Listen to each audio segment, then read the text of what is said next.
Hey, and a very warm welcome I bid to everyone. My name is Fahmi Aziz, your moderator for today. Joining us is Mr. Kuang Keng, a data editor from the Pulitzer Center on Crisis Reporting, who will be sharing his insights and leading on our topic of discussion today. Good day, Mr. Keng. How are you? I'm good. I'm good. Good evening, everyone. Thanks for having me. Great to have you on board. Gentlemen, before I continue to elaborate on the topic today, I think it would be great for the members of the audience to get to know a bit more about our main panelists. Mr. Keng, is that okay with you? Yeah, sure. Okay. Ladies and gentlemen, before officially stepping into the world of media and data journalism, Mr. Keng initially graduated with a Bachelor of Science degree in Chemical Engineering in Bioprocess from the University of Technology Malaysia, UiTM. Mr. Keng would serve with Malaysia Kini as a journalist, writing news and analysis on Malaysian politics, and rising through the ranks to attain the position of assistant news editor before earning the prestigious Fulbright scholarship to pursue his master's degree in digital innovation and new media from New York University, NYU. Mr. Keng also had a short stint with the Media Development Investment Fund, MDIF, a data visualization consultant with foreign policy,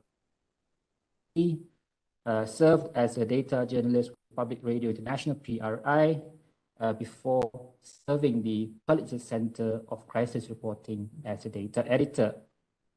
Besides his vast experience in the media industry and data journalism in particular, one of the many achievements that Mr. Keng has attained in his years working on data journalism would be Data and his own brainchild, which is a customized and affordable data journalism training package for newsrooms, aiming to help newsrooms with limited resources to produce more engaging, credible, and comprehensible journalism.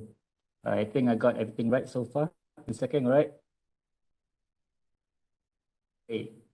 I think this brief but robust resume is more than enough for me to say that we are in the presence of a master of his trade. Ladies and gentlemen, the topic of the day, discovering the world of data journalism, as we all know, is one of many factors changing the landscape of the modern newsroom. So, Mr. Keng, would you mind shedding some light to us on the basics of data journalism, basically a data journalism 101? What is data journalism is all about? Go ahead. Sure. Thank you so much. I have prepared a very short slide, so let me just share my screen now.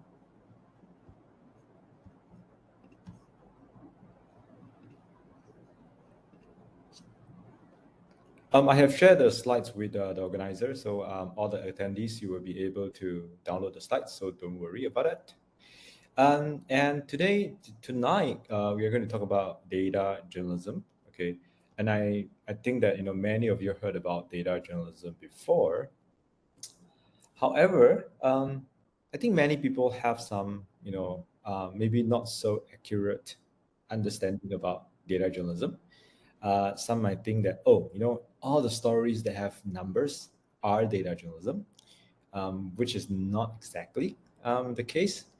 Another one is that, people think that, data journalism is about, web analytics, right? Web analytics is like, when you check your social media page, you're looking at how many shares, where are the traffics coming from, right? If you are checking your websites, you're able to access your Google Analytics, right? To look at the traffics, where are this, where are your visitors, who are they, and things like that. Those are actually not considered as data journalism. All right. So let me give you a very straightforward definition first. Let's start from a very simple definition. Data journalism done with data. Okay, journalism done with data. But this, doesn't really, tell us a lot about, what is data journalism. So I always like to look at data journalism from two perspectives. Okay, one is that we know that we are doing journalism, right? So the data can be the source of journalism, or it can be the tool that you use to tell your journalism work. Okay, or it can be both, which means if you look at a story and the source of the story is from data, right? Or the story is told by using data, okay, then, okay, it falls into the broad category of data journalism, all right? However, when I tell people that, I am a data journalist, right? What does that mean? What do I do? Okay, this is what I do. If you are a data journalist, right, of course, you still have to do everything that a journalist does. Okay, interviewing experts, getting comments, checking your information to make sure that they are correct, things like that. Okay, make sure that your story is interesting, engaging enough. Okay, however, there's a separate skill set, that a data journalist should have. This involves the gathering. Gathering means, you go and collect the data. After collecting the data, you need to clean the data, right? Sometimes the data have duplicates, errors, incomplete parts that you need to clean them. The cleaning process is to make sure that your data is reliable. Okay. Then after you clean the data, then you have to organize your data. Okay. Maybe the data is not in the format that you want. You need to reorganize it. After that, then you analyze the data. So you analyze the data to try to find answers to some of the questions that you are asking. Okay. And if you get the answers from the data, then you need to visualize the data. This is where data visualization plays a very important part. Okay, data visualization is the process of how you convert data into visuals. Visuals means charts, maps, sometimes animations. Okay, and finally you publish it to support your journalistic work, right? So it is part of journalism. Okay, it is actually just one small, subcategory or subfield of journalism, right? And the purpose of data journalism is the same as journalism. It is to inform the readers or the audience, right? So they are able to make a better decision, to keep them informed, right? Okay, so that is, data journalism. And why we are talking about data journalism, for about I think it's about since the last decade, right? 10 years ago, many newsrooms started to talk about data journalism. And here is let me just look at this first. Here is a quote from Sir Tim Berners-Lee. This gentleman, he's actually one of the founders of the World Wide Web, which is the internet that you and I are using today, right? And according to him, when he talks about data journalism, he said that data-driven journalism is the future, and journalists need to be data savvy. Okay, so in the past, right, traditional journalism, right, of course we are still practicing it today, is that you talk to people to get stories. We like to, interview politicians, experts, sometimes the policymakers, right, to get their views on certain things, and we publish it, right? But we don't really ask, okay, are those views, reliable? Have they been checked before, verified before, right? So for data journalism, the journalists are going to do what the experts usually do. We will look at the data, okay, and learn how to analyze the data and pick up what is interesting about the data. Not just that, but we need to keep the data in perspective or in context, right? And using this approach to help people to see, an issue in a clearer perspective.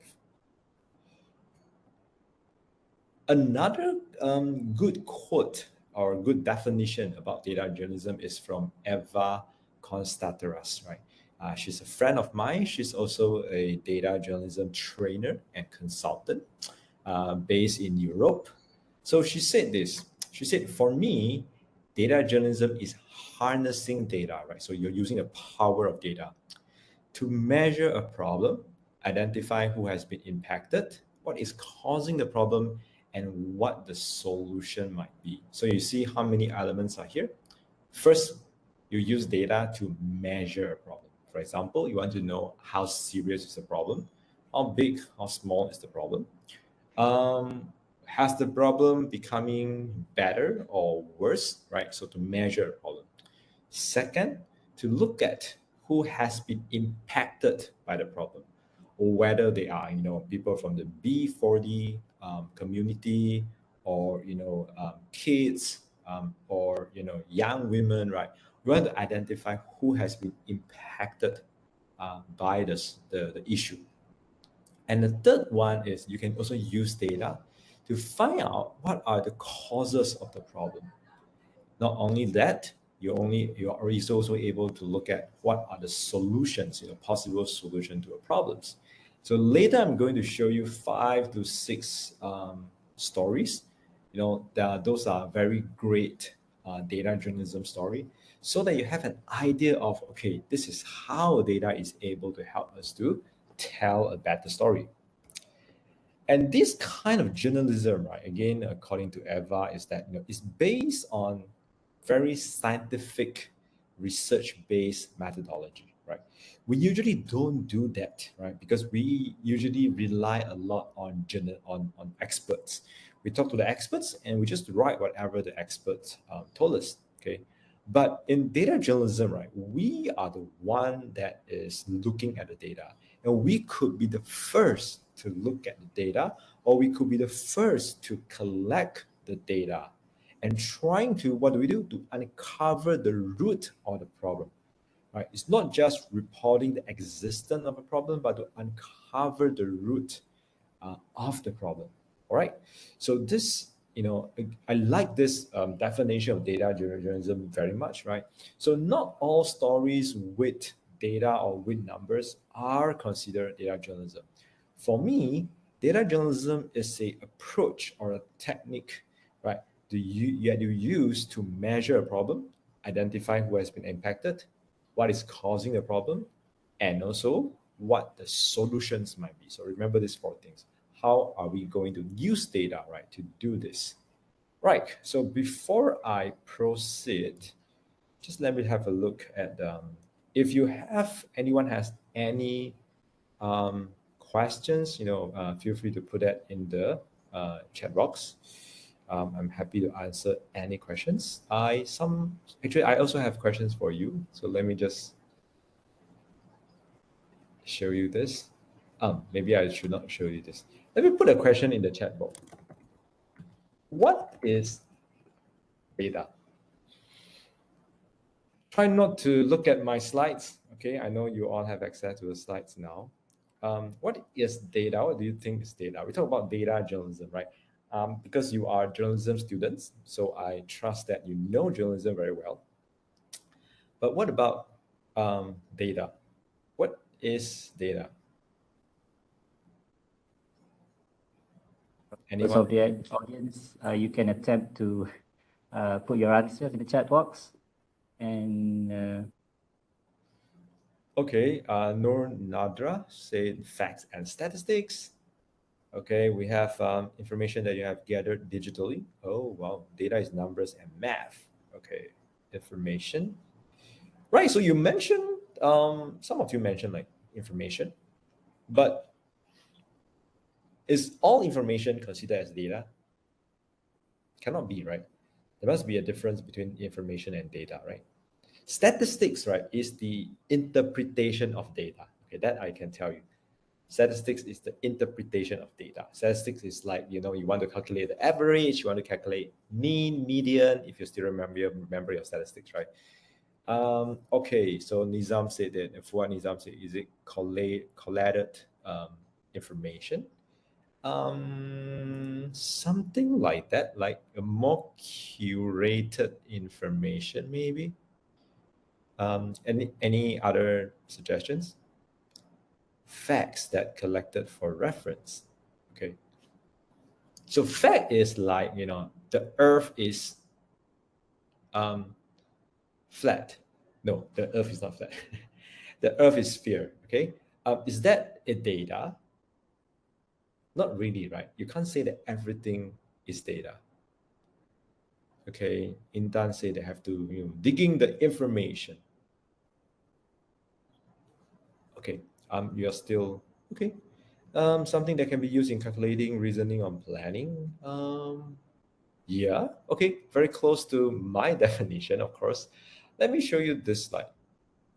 So data is what we consider as structured information, right? When I say structured information, it means that, what does it mean? It means that it is information that is repeatable in a predictable structure.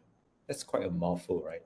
Just remember the keyword here. First, it has a structure, okay? And the structure is repeatable and predictable. So let me give you a good example. Let's think about our my card. Our my card. Our my card has different informations, right, in a my card. And the information has a structure, right? We know that in each my card, we will have the information of name, what else? Address, right? What else? The IC number, the my card number, identity number. We also have religion, agama.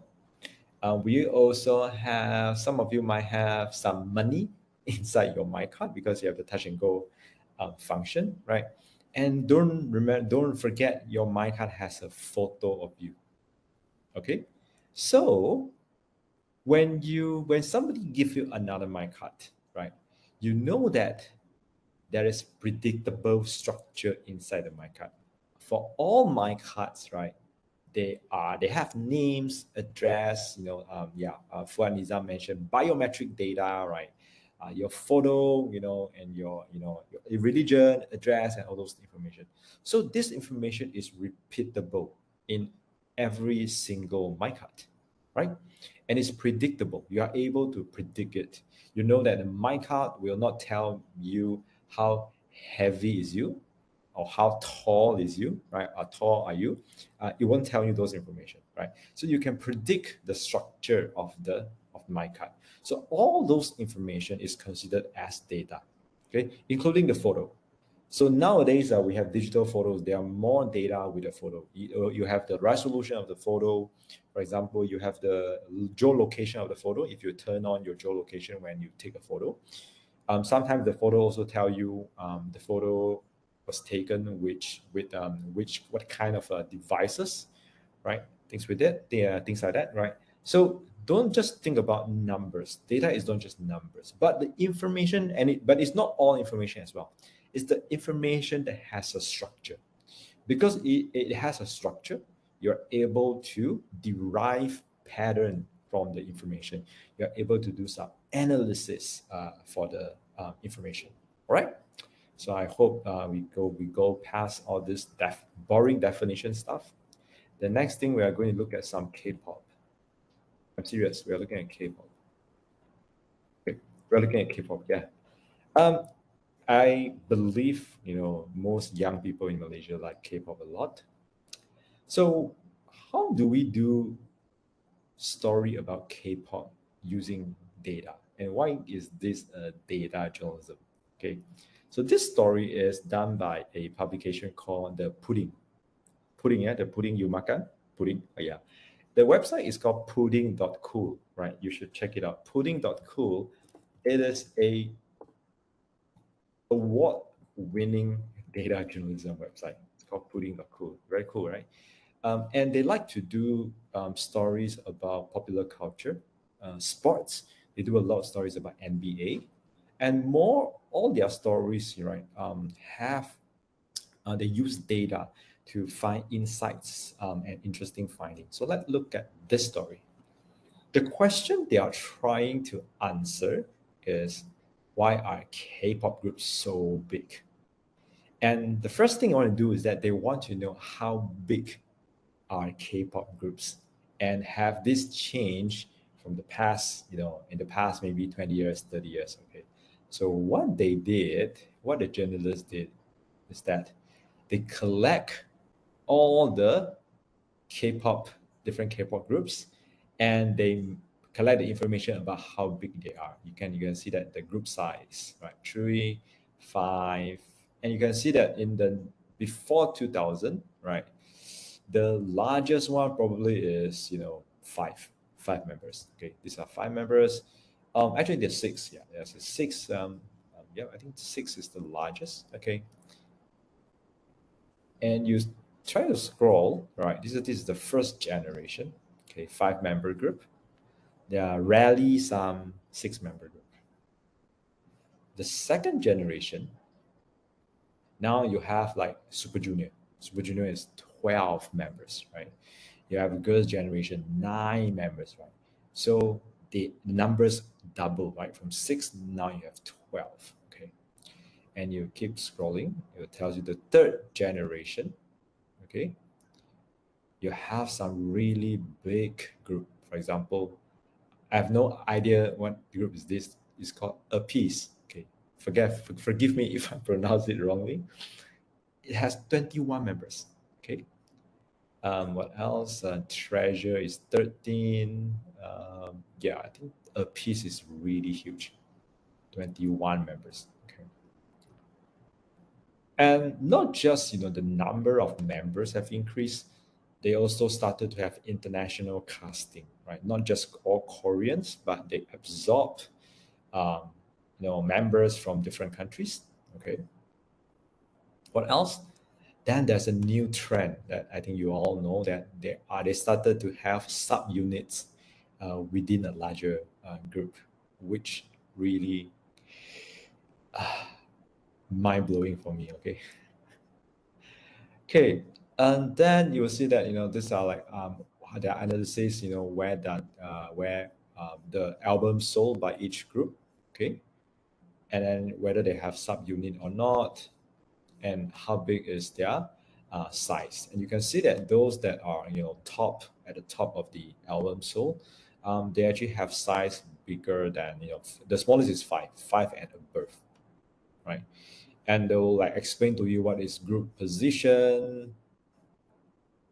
Look at different groups, right? And you look at this. This is the change in band position.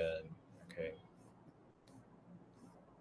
So instead of approaching this topic as something that is very entertainment based, right? Like, who are the singers? Who are the members? What happened to them? Whether they just broke up, or they were married, or things like that, right?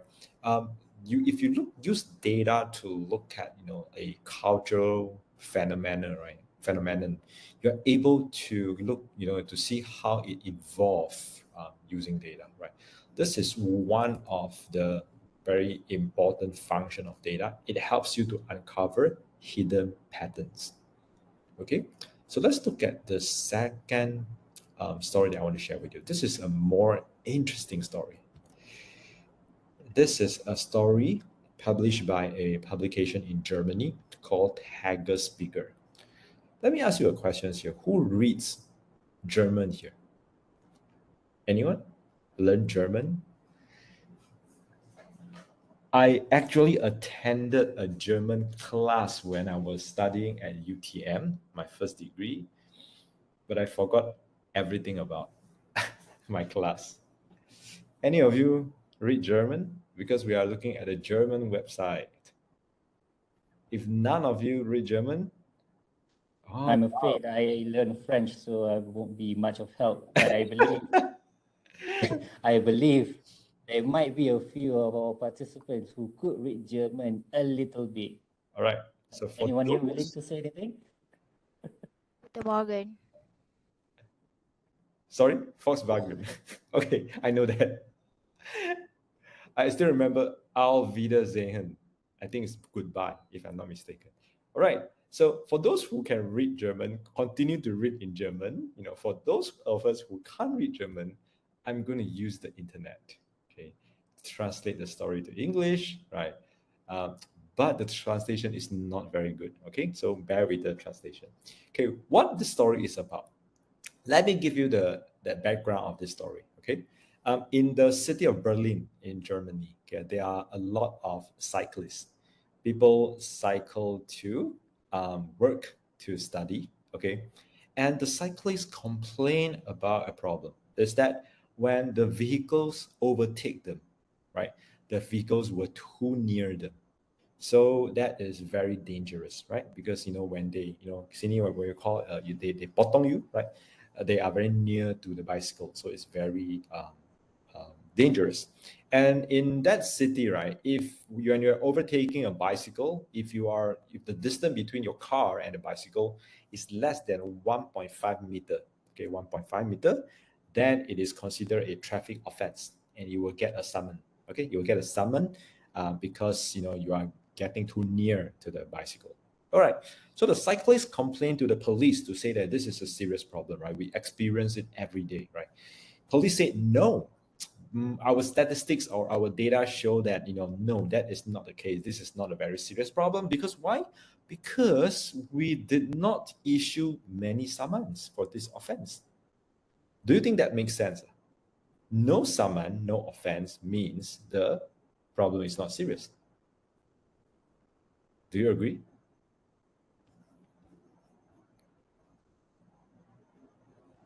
Yes. I agree with that, Mr. Keng. Anyone that don't agree? Like when you ask police, is this a serious problem? They say no, it's not serious, because we did not issue a lot of summons. So which means there are very few cases because there was no summon. There's one problem with this argument, right? The problem is that what if the police did not enforce it? What if the police, what if, like issuing this kind of summon or catching this kind of offense is not their priority, right? It's like they don't care. Just like, in Malaysia, if you are sitting at the back seat and you don't wear a seat belt, it's an offense, right? But how many of you get summoned because of not wearing a seat belt? Not many, right? So can you argue that, this is not a problem? Everybody is, wearing the seat belt because we don't issue any summons. No, it doesn't make sense, right? So what Hegel-Spiegel did is this. Let me just show you this chart very quickly so you understand what they did. Okay, here. They assemble a small device. Of course, they work with a device company, right? And they assembled this device, 100 devices, okay? This device is for cyclists to install on their handlebar on the bicycle, right? So when a car overtakes the bicycle, the device would take a picture and measure the distance between the car and the bicycle. Okay, so there are 100 devices. And what happened is that they asked volunteers from their readers, they asked 100 volunteers who cycle to work or to school every day to just, use this, to just put on this device for free, right, on their bicycle. And when they take a picture and then measure the distance, the data would be sent to the newsrooms of Hegel-Spiegel. So this is how journalists collect information. Because the police doesn't have data about this offense, they decided that they want to collect the data themselves. Okay, so 100 cyclists install the device on their bicycle and cycle to work or school every day. Okay, I think they cycle for like 3 months. 2.5 months, about that, right? Over 2 months. They recorded 16,000 overtaking, okay? In different location in the city. You can see the map, right? The blue dots are where those overtaking happen, right? Out of the 16,000 overtaking, 9,000 of them, over 9,000 are overtaking under 1.5 meter or 150 cm, which means these are all offense. Okay, these are all illegal overtaking, and they could be issued summons. Okay, so 9,000 out of 16,000, which is more than half, right? So is that a serious problem? It is, right? So when you imagine when you go and cycle outside, if there are 10 cars overtaking you every day, 5 of them or more than 5 of them, were very close to you and very dangerous. So this is a huge problem. So this is very different from what the police has claimed, right? And these are the locations where those, illegal or, too near overtakings happening. So then they will show you that 3,000 times, the overtaking is under 100 cm, and they are about 200 is under they are under 50 cm. 50 cm is actually quite tight, quite dangerous. It's very, very dangerous. Okay. Then they look at different region in the city, and all the different regions, they have the same distribution of this kind of problem. And you can see that the yellow, the orange, and the red color dots, right? Those are illegal overtaking. Okay. And you notice also how they present the data. These are, at different hours. So this is 12 p.m. So this is afternoon, right? On the right-hand side is afternoon. On the left-hand side is morning. And you can see that, in every hour, right? They are dangerous overtaking. The yellow, the orange, and the red colors, those are all dangerous overtaking. So it doesn't matter, what hours, what time you cycle, you face the same problem. Okay, then they look at, the interesting thing is here, they look at what happened to different cyclists. If you wear a safety vest, okay, there's no difference. Okay, you encounter the same number of dangerous overtaking. If you wear a helmet, does it make a difference? No. If you are an elder, does it make a difference? No. Women? No. If you have a kid behind your bicycle, at the back of your bicycle, what happened? Is there a difference? Yes, there is a difference. In average, the car will stay 8.4 centimeters further from you compared to those without a kid, right? So 8.4 is like this. Okay. So actually very small difference.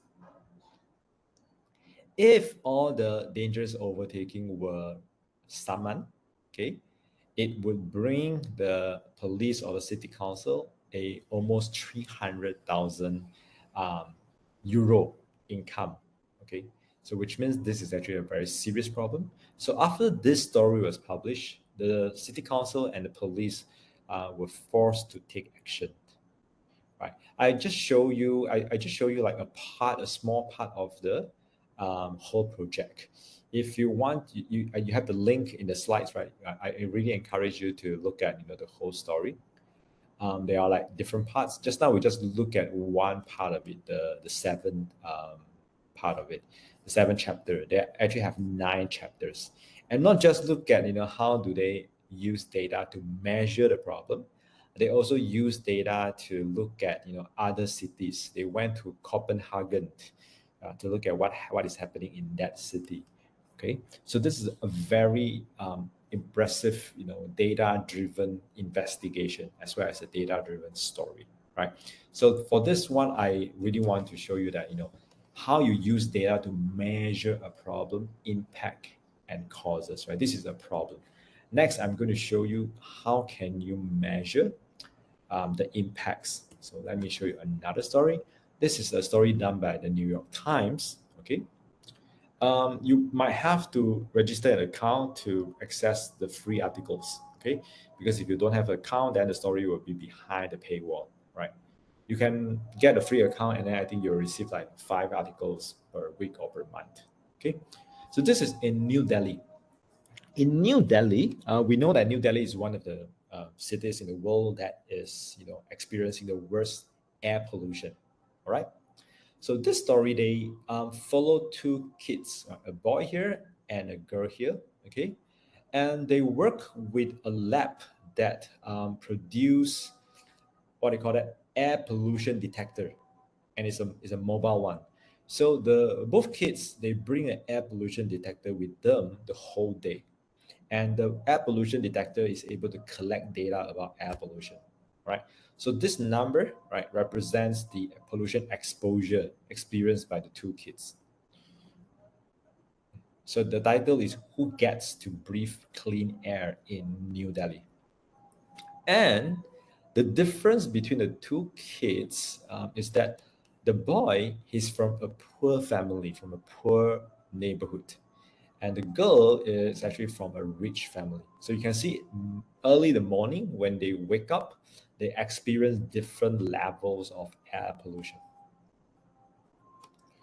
This is their neighborhood. You can see the difference, and these are the locations of their houses. And now they are getting ready to go to school. This is the air, as I mentioned, the air filter, the air pollution detector that they are, bringing with them whole day. So you can see the difference. And now they plot the air pollution exposure for both kids, right? The yellow color is the girl, the orange color is the boy. So you can see that at different hours of the day. One is orange color, the one is yellow color. So the girl has much less pollution exposure. This is the morning, early morning. Then you see that the how they go to school. Of course, the boy, exposed to more air pollution, right? Because he's cycling. The other rich girl, she goes to school in a car. And these are their schools. The boys' schools is actually under a train track. Location of the school. And in the girls' schools underground, there's a huge air filter working, during the school hours to reduce air pollution. And you can see that the condition of their classroom, this boy, his classroom, doesn't even have cemented floor. Okay. So it is trying to use data to show the gap between the poor and the rich, right? Of course, we know that, it's always the gap, but how big is the gap?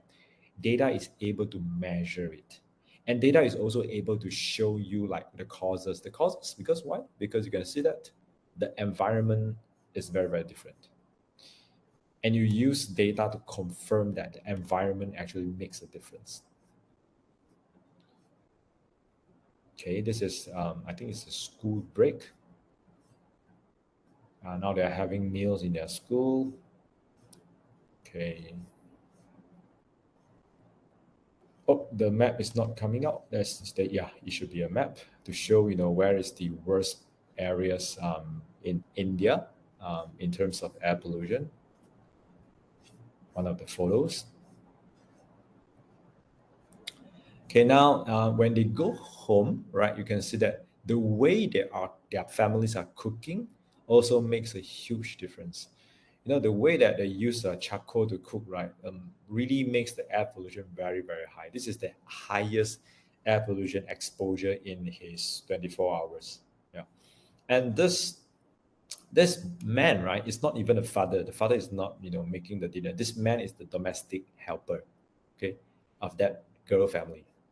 It's actually very cheap to hire domestic helper in India. Okay, this is evening. And what surprised me is that, although the rich girl, right, she has all the privilege, right? Drivers, domestic helpers in a good school, right? But she was exposed to the highest air pollution of the day when she goes to sleep. When she goes to sleep, right, you can see it's 120, which is the highest. And this is something that, even you are rich, You can't escape from it, because air pollution is the worst during nighttime. Okay, so even if you are rich, you stay in a good house, right? The pollutants still get into your house, so you still experience that. But of course, the poor boy, right, he experienced much more higher, double the exposure of the girl, right? All right, so that's the end of the story, and you can look at, they explain to you how they collected the data, right? So again, I like this story because this is you don't see a lot of data coming out here. It is a very video-based story, but at the backbone of the story is actually very data-driven, right? Without the data, then you just look at the different situations, right? It lacks a level of information that can convince you, right, how bad is the gap between the poor and the rich. Another story is a local story. Okay, anyone heard about Macaranga? Anyone? Macaranga. I think it's dog. Let me check. It's .org. Yeah. Okay. If you never heard of it, then you should check it out, because this is Malaysia first and only website that specializes in environmental issues. Okay, they just report on environmental issues, and there are only 2 journalists working on the website. Okay, and one of them actually has a PhD in insect study. I don't even know what's the name is about. Name how you call that? I think something like etymology, something like that, right? But study insect. So he got a PhD studying insect. He was a researcher. Came back to Malaysia. Went to UKM to teach, and he was very disappointed with the academic culture in Malaysia. So he quit UKM and he started this website called Macaranga, and he started to report on environmental issues in Malaysia. So do check it out. And this story is very interesting. This story, he's trying to figure out a problem, right, in Malaysia, which is, okay, Malaysia has one of the oldest rainforests in the world, but we have been losing forests in the past 50 years. Okay, so his question is this: what has causes Malaysia to lose our pristine forests? Pristine forest means the forests that have never been touched before. Okay, so he had that questions, and he started to collect data and information to answer it. And he found that one of the problem of deforestation of pristine rainforest in Malaysia is because of something called forest plantation, or in Malay it's called ladang hutan, forest plantation. Forest plantation means that you clear the pristine forest and you plant trees. The one of the trees that is more popular for this kind of plantation is called eucalyptus. Okay, you plant the trees and the trees grow very fast. In 7 years, you are able to chop the tree down and export the timber, right? The wood coming from the trees, right? So the ideal situation is that we give you a land, we give you a forest, you clear the forest, and you start planting the trees. Okay, every 7 years you're able to chop the trees and sell it. So you will have a sustainable supply of wood or timber, and you don't have to clear more pristine rainforests, right? So you are able to save the other forests and just sacrifice a small piece of forest, right, to make sure that you have a sustainable supply of timber. All right, because Malaysians, we need timber and we also export timber. Okay, so whether this policy successful or not, right, he was curious and he wanted to know whether this policy succeeded or not. So first he looked at, you can see the first chart here on the top. This chart show you how much forest reserve, okay, have been licensed to be cleared and turned into forest plantation. All right, so you clear them and you turn them into forest plantation, right? These are licensed by the government. And he saw that, right, following the trend, right, there was a huge increase, right? From year 2000, 2001, there's a huge increase to 2007, and there's another spike after 2012. So he looked at the policies of government and he realized there are two policies that drive the change. One is that the government started to give loans to the company, right? The government give you loans so that you clear the forest, you plant the trees, you sell the trees, then only you pay back the loan. All right. The second one is that the government started to approve zone, which means larger forest reserve, okay, to be turned into forest plantation. So these two factors drive the areas that were licensed, as forest plantation. All right. So using data, you're able to see the trend, and getting more information, you're able to show you what are the causes behind the trend. The second thing is here. So he was wondering, all right, is this policy successful? So he again collected data from different government agencies, and he found this. The yellow lines, are the areas that have been the forest reserve, that have been cleared, which means you chop off all the trees, right, and have been cleared, right, for forest plantation. But the black line shows the areas, the amount, how big the area that have been converted into forest plantation, which means that you actually plant trees there. And you can see that most of the lands were cleared but not replanted, which means you give the license for the company chop all your forest reserve, clear it, sell all the very precious logs, right? And after that, they don't plant it back. They don't plant the eucalyptus trees that they're supposed to do. What happened? They just jabot, okay? They just disappeared. So you can see that the policy, is it successful? No, right? It is a great failure because you can see the areas that have been cleared have been increasing, but the areas that have been replanted, is at a very, very low rate. Okay. Then he doesn't stop there, right? He asked another question too. Which state government should be responsible for the failure of this policy? Because land and forest is under the jurisdiction of the state government. So he again went to collect the data from all the different states, and this is what he found. So which states has the worst performance? Can you see here? And can you see which states have the worst performance?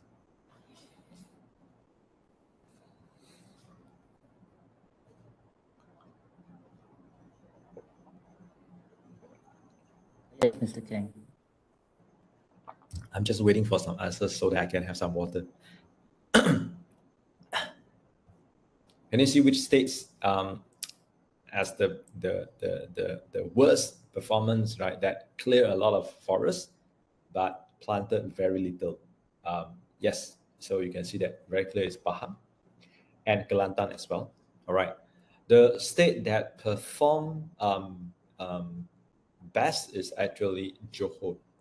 Johor, the areas of replantation of forest plantation has been consistently higher than the forest reserve that have been cleared. Okay, Negeri Sembilan is like okay, right? And it's close to zero because there is not much forest in Negeri Sembilan. But look at Kelantan and especially Pahang, a lot of forest reserve have been cleared, but very little replantation happening there. All right, so the whole story you can click and it's a series. I think there are 3 or 4 parts for this whole series. They, of course, the study series have a lot of stories about, they also talk to the companies that do the plantation, like why do you not do the plantation? What are the problems that you are facing and things like that. They also talk to the forestry departments, right, to ask them why the policy failed, right? What was the problem? But the whole series, right, I just want to show you that the journalists use data to try and measure the problem, like how serious it is. Look at the impacts, which states has the highest impacts, and what are the causes. You can see that there are different policies that drive the conversion to forest plantation. Okay, so without, you don't have to always like talk to experts and then you believe whatever they say. I believe he is the first journalist that look at all the data and coming out with this analysis. When he presented this analysis to some of the forest departments officials, the officials were very surprised as well. They did not know that the problem is that bad. Okay. All right. Before I go into Q&A, there are 3 more stories very quickly, just to let you look at some of the more advanced technology that we use in data journalism. So this is one of them. This is a project that we are doing at the Pulitzer Center, okay, the organization that I am working. So we call this the Amazon Mining Watch.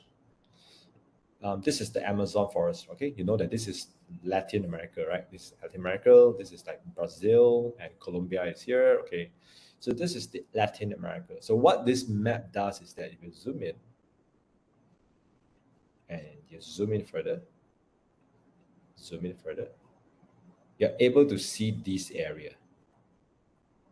Do you know what happened to this area?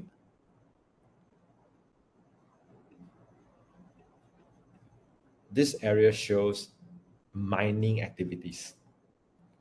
Okay, Fuad, thanks. Not just land clearing, it's mining activities. It could be mining for gold, it could be mining for other types of metals, right? But those are mining, because you can see that the patterns are very, specific, right? These are mining. Not bauxite. The major, the most precious one in Amazon is gold, mine for gold. Okay, so how did we identify all these areas, that had mining activities? Do we send people or do we fly a plane to, monitor everything? No. What we did was this: we developed a algorithm, or using AI and machine learning, we developed an algorithm. So we first fit the algorithm with the satellite images, okay, of the mining activities that we already know. So those are legal mining activities. They apply for permit from the government gives them permit, they start to do mining, okay? And then because they are mining, so you have the satellite images of mines, right? You know where are they.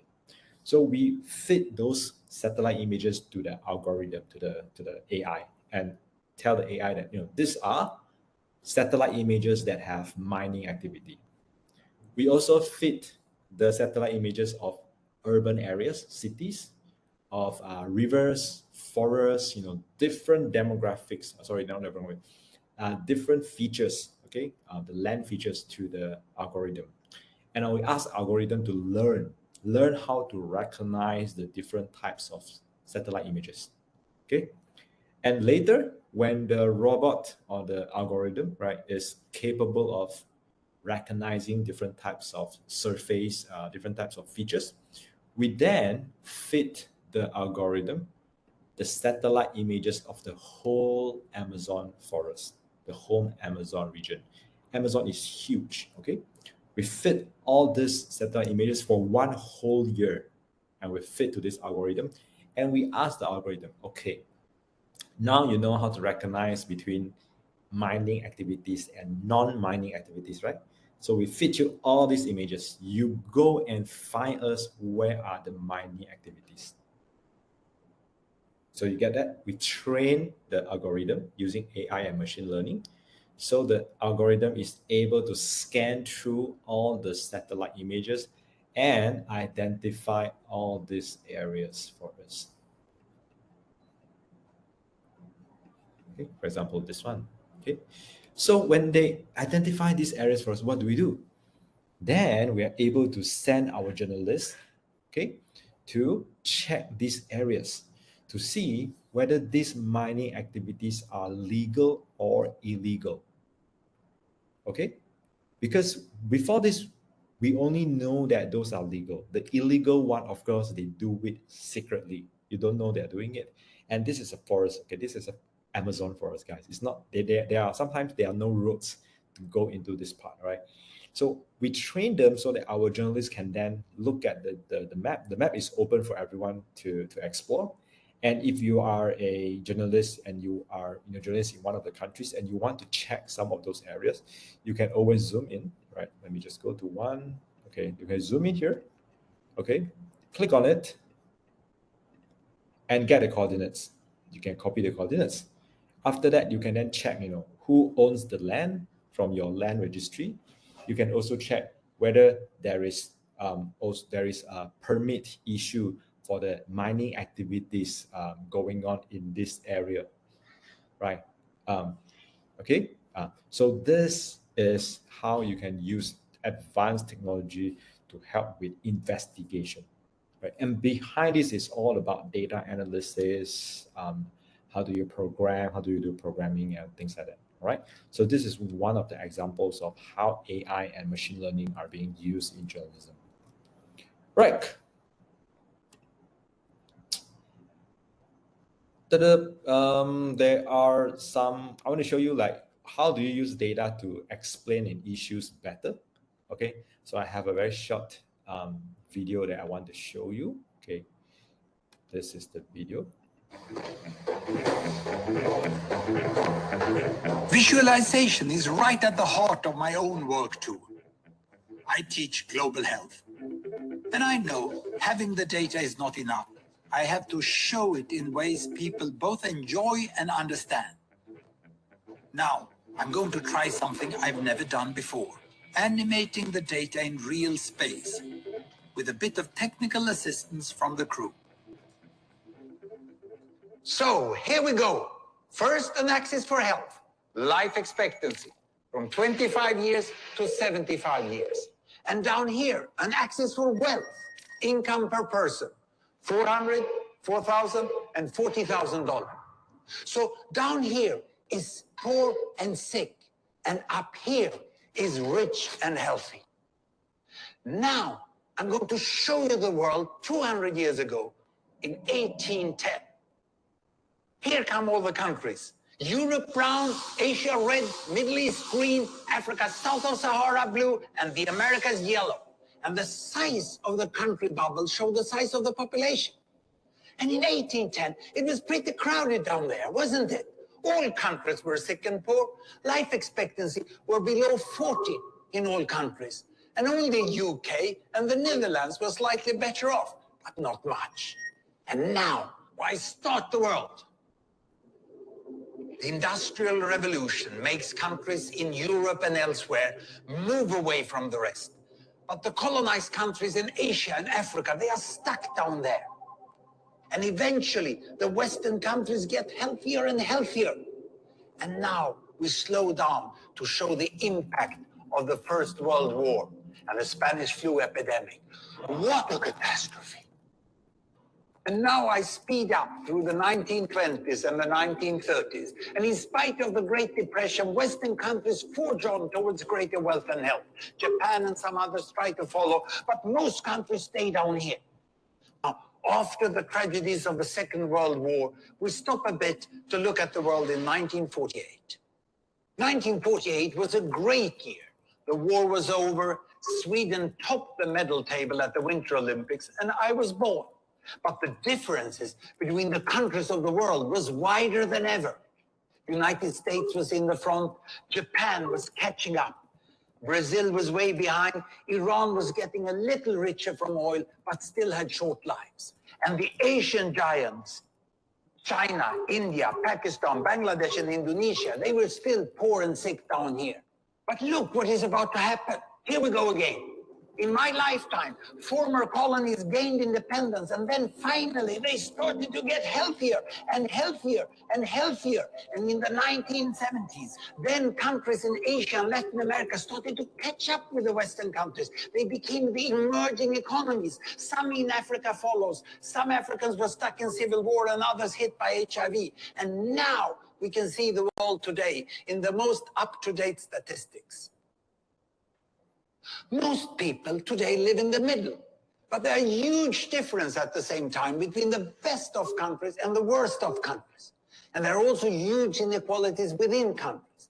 These bubbles show country averages, but I can split them. Take China, I can split it into provinces. There goes Shanghai. It has the same wealth and health as Italy today. And there is the poor inland province Guizhou. It is like Pakistan. And if I split it further, the rural parts are like Ghana in Africa. And yet, this... All right, I'm not going to finish the video, so you can watch the video, when you have time. So what I want to show you here is that, in this case, in this story, right, this is again a story. Data is used as a tool to present the story, right? This guy, his name is Hans Rosling, right? He passed away a few years ago, but he has made a lot of videos, using the data visualization to present complicated issue. He's actually not a journalist; he's actually a professor in public health. Okay, so this kind of animated chart, right? Nowadays, we are able to actually make it using a tool called Flourish, and the tool is actually free, right? It's called Flourish. For those of you, this is just a introduction to data journalism. So I'm not going to show you a lot of tools. So we have certain sets of tools that we use for data journalism, for analysis, and also for visualization, right? So like the chart, you look at the chart, you might think that, oh, this is, involves a lot of, technical skills and tools to make. Actually, it is not. Right now, there are a lot of free tools out there that you can use for to make data-driven story, to make data visualization like this. Okay. One more story that I want to show you is this one. Data can also help. They can also help you to personalize your news content. So let me show you this story. What do I mean by that? Okay, when we talk about global change, climate change, okay, and global warming, okay, climate change or global warming, it is a global issue, right? In the past, when you read a newspaper or you watch a TV news, right, millions of people are reading the same content. But with internet and with the use of data, you're able to personalize news content. So let me show you how this story personalized the news content for you. So again, this is about global warming. The story was published in 2018, 5 years ago. So first, you need to put in your hometown. So I use myself as an example. You can put in any town in Malaysia, right? Not just Malaysia, whole world, right? Whole world is there. So I'm going to put in Batu Pahat. I'm from Batu Pahat, my hometown. Okay.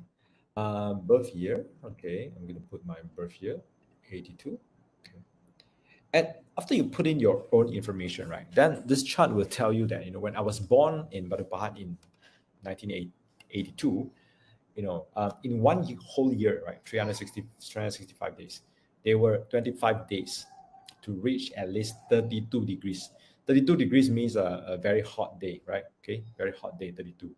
But 40 years ago, 1 year there were only 25 days. What happened now? Not now, but in 2018, right? Because the story was published in 2018. You can expect 103 days of very hot days, right, on average in 1 year. Okay. When I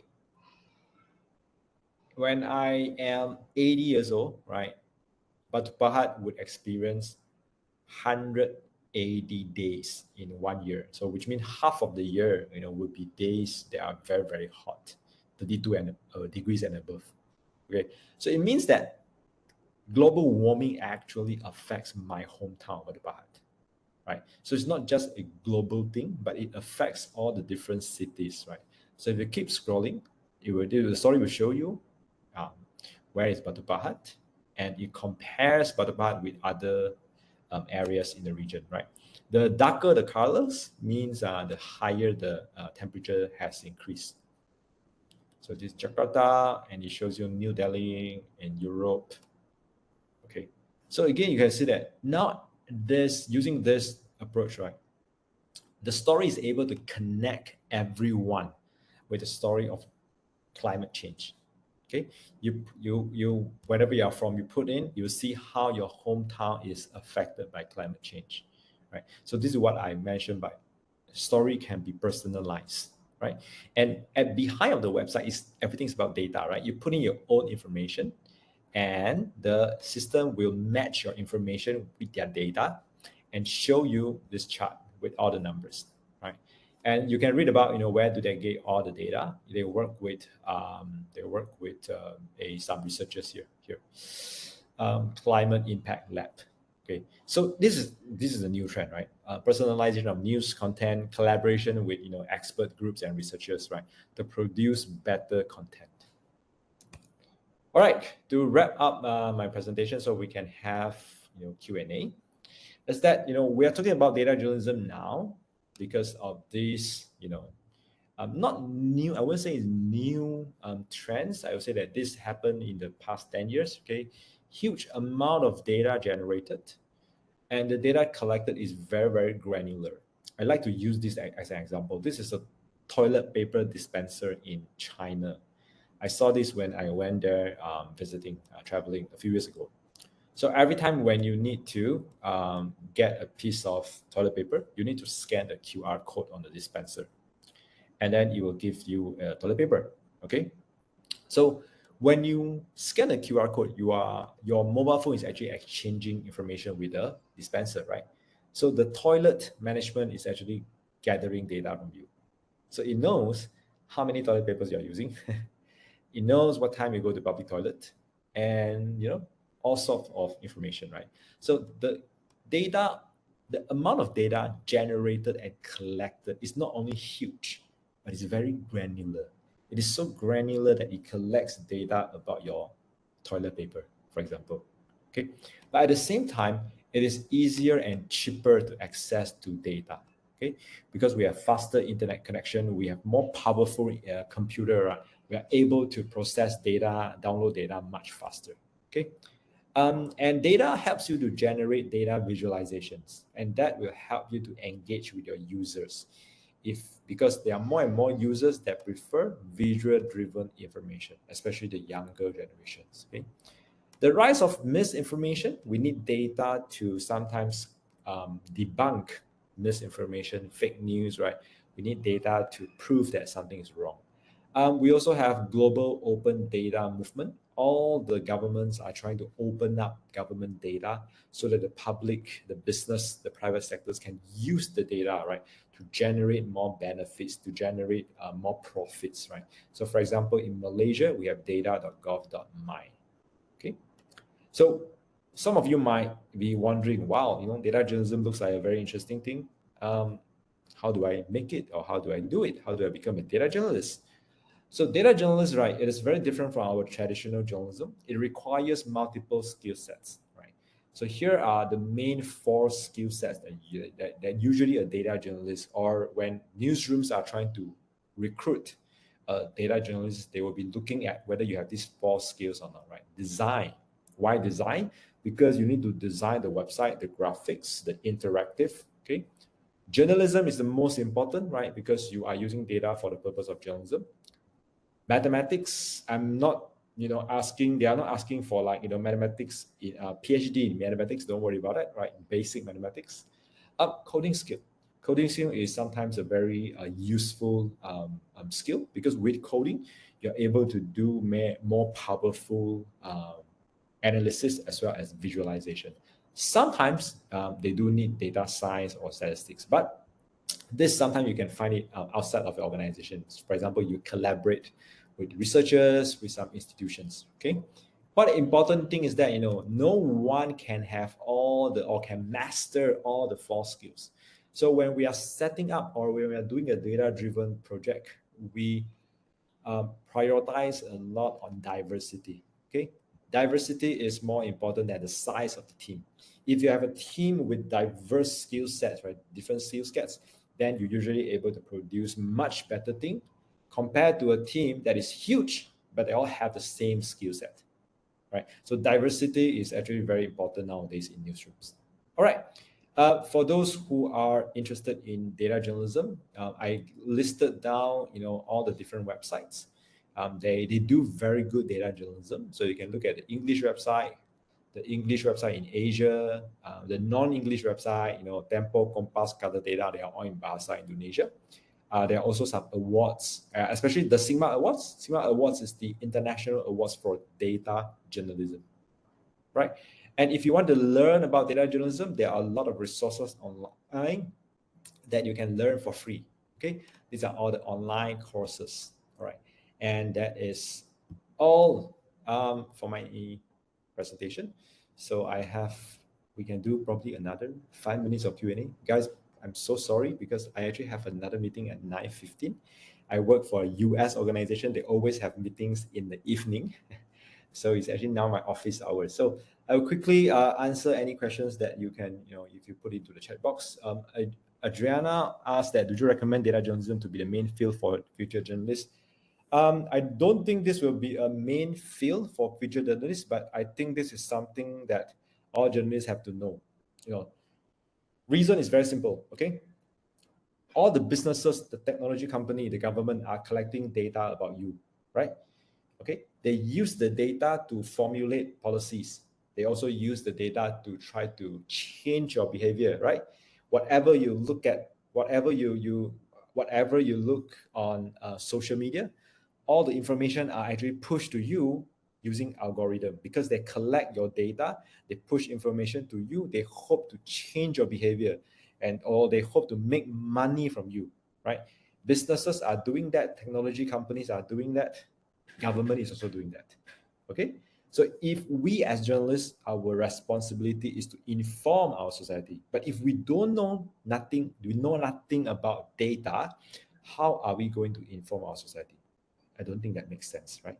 I don't think that makes sense. Another is that think about the primary students nowadays, standard 3 or standard 4, they started to learn about coding.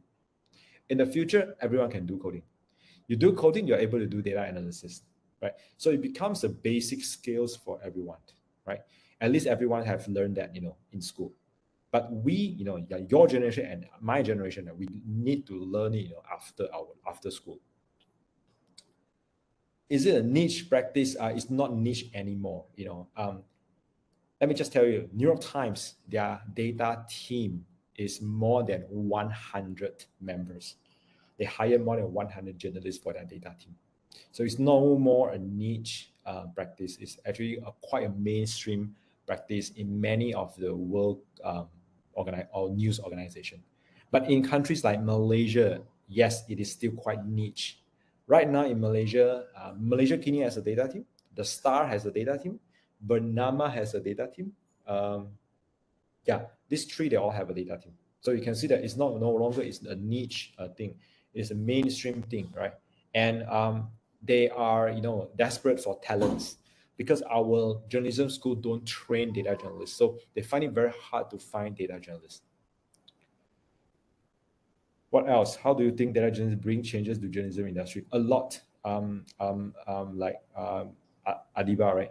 So data journalism bring a lot of changes to journalism. It incorporates a lot of analytical thinking, critical thinking, and advanced tools to journalism.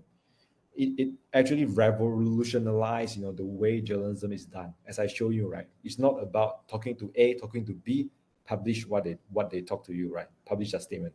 It is about how we can approach an issue like a social scientist. Okay, look at data and we present our story using data. And data can make our story, more interesting, more engaging. We can even personalize our story. This is something that can never be done in the past. In the past, millions of people, they all read the same media. That's why we call it a mainstream media, okay? Because everybody is reading the same information. But now with data, you're able to personalize it, right? You're able to interact with your audience, right? So that is something that is not available in the past. I'm trying to stop share my screen. Okay. Oh, Putri Haslin, wow, your question is very philosophical. To what extent has data journalism affect the perception of information by the audience? I would say that, like what happened during COVID-19, right? There were a lot of data journalism done during COVID-19 pandemic, right? Because you can see that media are using the chart to show you, what is the trend, right? they are trying to explain to you what is, R naught number and things like that. So I think more data journalism, right, means that the society, is more equipped to understand numbers, to understand data. And overallly, I think if your society has a higher level of data literacy, which means you are able to understand data, then the better the society is able to respond to a lot of issues. For example, if you understand data, you understand how algorithm works, then when you read the content on your social media, right, you'll be more aware. You know that, these are the content that the algorithm is pushing to me, right? And they are trying to change my behavior, right, towards certain thing, or they are trying to keep me spending longer and longer hours on the platform so that they can sell me advertisement, right? So that kind of data literacy is very important, so that we understand that we don't want to be manipulated by all these technology companies and social media companies. And that data literacy is very important. The other thing is, recently we have a lot of scams going on, right? Like people calling you, they got our information because of leaked data, because somebody has leaked our data or sell our data to these criminals. They're able to use the data to manipulate us and then to scam us, right? So if our society has a higher level of data literacy, then we will be able to respond better, against these issues. I hope I understand. I answer all the questions.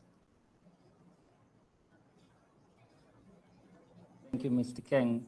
I believe you have summarized on our topic quite well and extensively, and how basically data journalism is not just about reporting news as journalists, not just reporting data, but we have to work like the experts as well, analyze the data, find the source of the problems and whatnot, and how it involves other things as well, not just reporting. It involves a scientific approach, it involves language lessons. I think we truly are journalists, truly are jack of all trades, master of none, but always better than master of one. Right. Ladies and gentlemen, it appears we have come to the end of our session.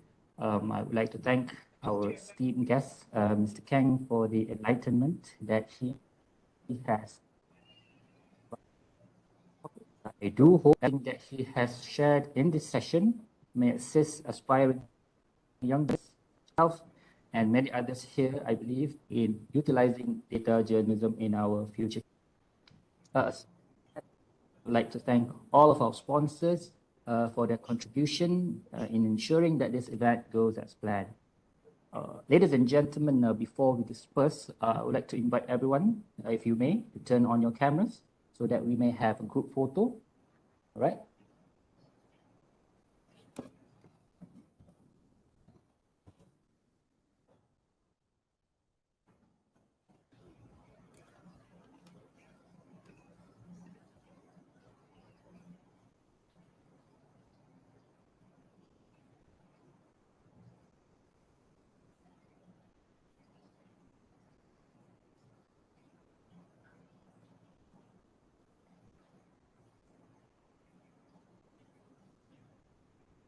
Okay.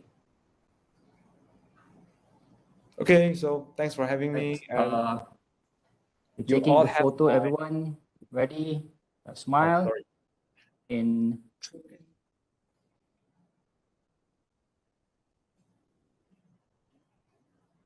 Hey, Mr. Keng, one photo, yeah. Sorry about that. Okay, ready, everyone? In 3, 2, 1.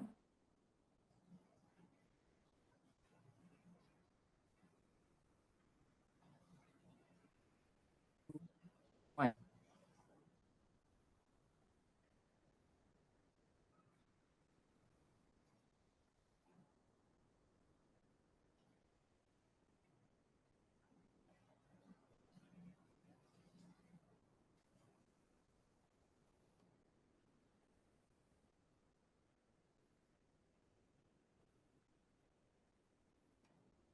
Okay, just want to know to say thank you, and then I have to go now. Sorry about that. And then you have my email in the slides. So if there's any questions, feel free to email me. I'm happy to help, right, with anything about data journalism.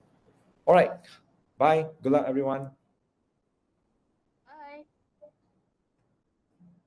Bye.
Game over. Game over. Game over. Game over.